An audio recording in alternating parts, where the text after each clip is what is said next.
Nosso episódio de hoje é com a Selene Pérez Nunes, ela que é subsecretária do Tesouro Estadual de Goiás. E ela vai nos falar sobre, após esse ciclo de tantas pessoas que passaram por aqui, falando das finanças públicas, do direito financeiro, do orçamento público, ela vai nos falar sobre essa evolução das normas que regulamentaram isso no país, de forma muito especial da Lei de Responsabilidade Fiscal, não só dela, mas de uma forma muito especial sobre ela e o que essa lei representou nas finanças brasileiras. Professora Selene, é uma alegria, um prazer muito grande tê-la aqui. A palavra é sua.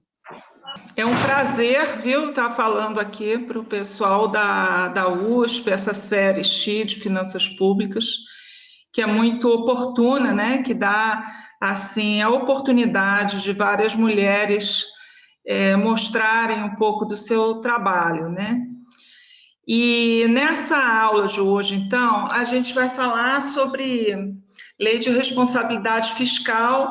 Na verdade, a gente vai falar um pouco sobre as normas gerais de finanças públicas, porque eu vou fazer, eu vou usar a trilha da Lei de Responsabilidade Fiscal, mas eu vou me reportar eventualmente à Constituição Federal, à Lei 4.320 e às alterações que foram feitas à Lei de Responsabilidade Fiscal, principalmente pela Lei Complementar 131, que é a Lei de Transparência Fiscal, ok? Então, sem mais delongas, que o nosso conteúdo é extenso, vou começar falando dos fundamentos da Lei de Responsabilidade Fiscal, né? Então, a Lei de Responsabilidade Fiscal tem uma base constitucional, né? Em 1988, o nosso Constituinte previu a edição de uma lei complementar de finanças públicas, no artigo 163, né? E esse artigo, ele só fala assim, finanças públicas, né? E a gente teve que interpretar o que era finanças públicas no momento de elaborar a lei, né? No artigo 165, parágrafo 9º, o Constituinte previu uma outra lei complementar para dispor sobre exercício financeiro, vigência, prazo, elaboração e organização do PPA, da LDO e da LOA. E também para estabelecer normas de gestão financeira e patrimonial da administração direta e indireta e condições para instituição e funcionamento de fundos. Muito bem. Na época, já existia a Lei 4.320, que é de 64. Então, essa lei foi recepcionada como sendo aquela lei a que se refere o artigo 165, parágrafo 9º. No caso da Lei de Responsabilidade Fiscal, do artigo 163, o que acontecia? 10 anos depois da edição da Constituição, ainda não existia essa lei. Então, a Constituição Federal, no artigo, na reforma administrativa, previu a edição dessa lei complementar e estabeleceu um prazo. Ocorre que a Constituição Federal, no artigo 169, também prevê a edição de uma outra lei complementar para estabelecer limites para despesas de pessoal, né? E, na ocasião, esse artigo foi alterado pela emenda da reforma administrativa, né? E foi feita a Lei Camata 1, depois nós tivemos a Lei Camata 2. E a LRF, então, ela veio a regulamentar o artigo 163 da Constituição Federal e a substituir também a Lei Camata 2, né? Então, ela ficou regulando o artigo 163 e 169.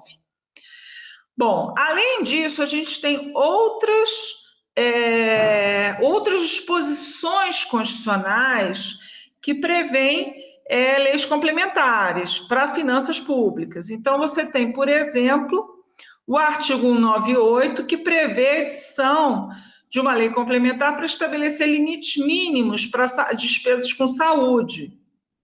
Isso só veio a ocorrer em 2012, com a edição da Lei Complementar 141.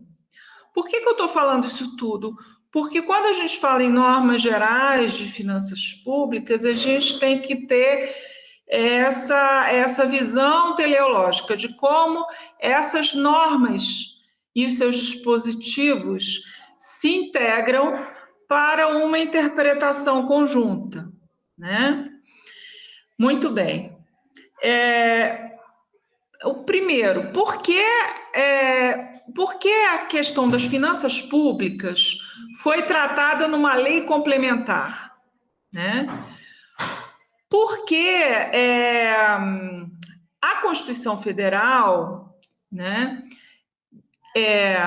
estabeleceu que matérias de grande repercussão, né, e onde se exige uma estabilidade de regras, inclusive para arbitrar potenciais conflitos federativos, devem ser tratadas por lei complementar, porque isso dá uma maior estabilidade. Ela é difícil de aprovar e depois é difícil de modificar.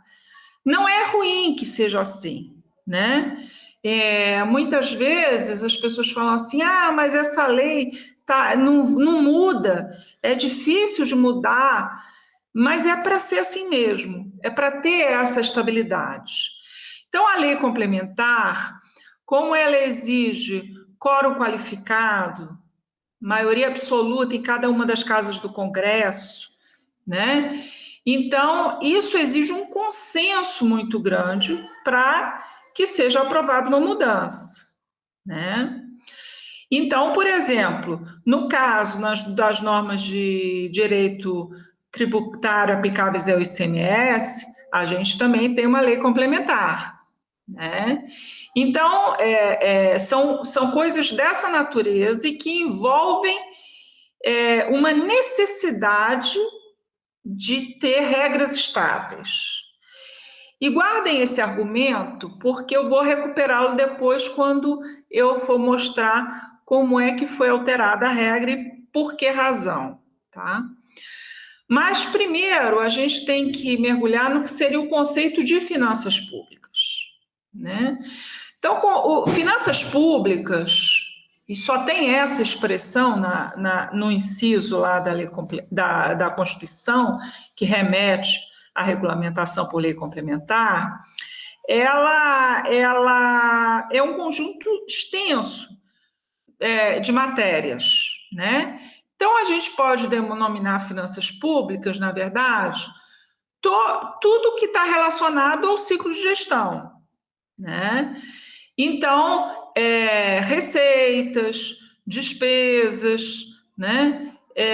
Como se elaboram o PPA, a Lei de Diretrizes Orçamentárias, o orçamento, como é que se faz contabilidade, como é que se controla tudo isso, como é que se avalia as políticas públicas, como é que se estabelece limites.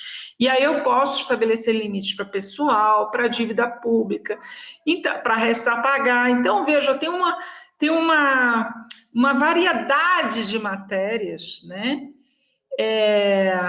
E vocês vão perceber que, embora sejam 2 aulas para tratar desse assunto, é um assunto bastante extenso, complexo, tá? Musgrave, ele vai dizer que finanças públicas é a terminologia que tem sido tradicionalmente aplicada ao conjunto de problemas da política econômica que envolve o uso de medidas de tributação e de dispêndios públicos. Então, como eu disse, planejamento, diretrizes orçamentárias, orçamento, a sua execução, receitas, as formas de financiamento, seja pela via monetária ou dívida pública, despesas, inclusive com pessoal ativo e inativo, então pode envolver questões de previdência, gestão financeira, inclusive garantias, contabilidade pública, transparência, controle desses temas. Então, isso inclui fiscalização financeira, por exemplo, né? Então, vejam bem, não satisfeitos com todo esse conteúdo, os parlamentares ainda aprovaram uma emenda constitucional recentemente, que é a emenda 109 de 2021, que ainda inclui no 63 a sustentabilidade da dívida, especificando indicadores para apuração, níveis de compatibilidade dos resultados fiscais com a trajetória da dívida, trajetória de convergência do montante da dívida com limites definidos em legislação, medidas de ajuste, suspensões, vedações, planejamento de alienação de ativos com vistas à redução do montante da dívida, né? E ainda se diz que a lei complementar pode autorizar a aplicação de uma série de vedações que foram introduzidas por essa mesma emenda constitucional no artigo 167A. O que eu acho? Tudo isso já vem sendo feito por lei complementar e por resoluções do Senado. Então, não me parece que a emenda constitucional, ao trazer este detalhamento, tenha agregado ao que já é feito hoje, né? E aqui ao longo da exposição vocês vão descobrir isso, porque tem toda uma seção de dívida, né, na Lei de Responsabilidade Fiscal e que se comunica com as resoluções do Senado, resolução 40 e 43 do Senado, principalmente, tá? Muito bem. Então, o que é uma norma geral? Está falando de normas gerais de finanças públicas. Para além da Constituição Federal, é a própria norma geral que decide o que é geral. Então, por exemplo, eu entendo que nesse artigo da Constituição, quando ele fala finanças públicas, ele já abarca todas essas matérias que foram introduzidas agora pela emenda constitucional 09. Então, por isso é que eu acho que não teria sido necessário, né? Mas, enfim, o legislador quis explicitar. Então, ela é geral porque ela se aplica a todos os entes da federação. Então, União, Estados, Distrito Federal e municípios, a menos que haja, assim, uma especificidade que justifique um tratamento particular. Por exemplo, Banco Central. A LRF vai falar de Banco Central, que só a União tem, tá? Nessas matérias de direito financeiro e orçamento, para além da norma geral, os entes podem sempre subestabelecer, como diz o artigo 24, parágrafo 2º da Constituição Federal. Então, se as normas específicas não colidirem com as normas gerais, o ente pode subestabelecer, ele pode criar uma lei complementar específica. Você está gostando desse episódio? Então fica conosco e assiste o próximo bloco. Aproveita, assina o nosso canal, aciona o sininho e você será notificado de todos os outros episódios.